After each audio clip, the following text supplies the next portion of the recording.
Ganitong luto sa pork liempo, napakadali lang pero talagang napakasarap naman. Timplahan ko na ng asin at paminta yung 1 kilong pork liempo. Lagyan ko na rin ng oyster sauce at maglagay na rin ako ng toyo. Lagyan ko rin ng calamansi juice at bawang. Ilagay ko na rin yung ketchup at isunod ko ilagay yung Sprite.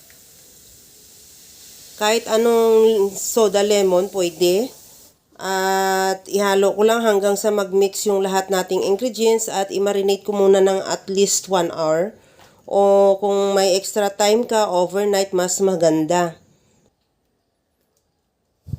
Maglagay lang ako ng kunting mantika sa kawali.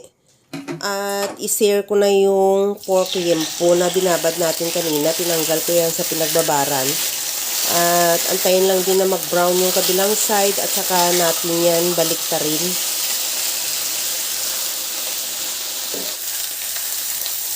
Baliktarin na natin yung ating pork liempo dahil medyo nag-brown na rin yung kabilang side niya. Ganon din yung kabilang side, antayin lang natin na mag-brown.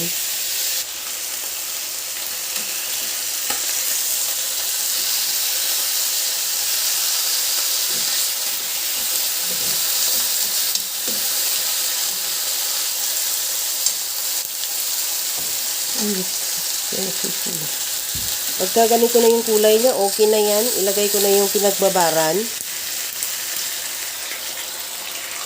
At hindi na rin ako magdagdag ng tubig kasi tamang-tama naman yun na makapapalambot na sa ating pork liempo. Takpan ko muna hanggang sa maglambot o maluto at mag-reduce yung sauce. Gaya nito sa nakikita mo, baliktarin lang natin para lahat na both sides magkaroon din ng timpla ng ating sauce.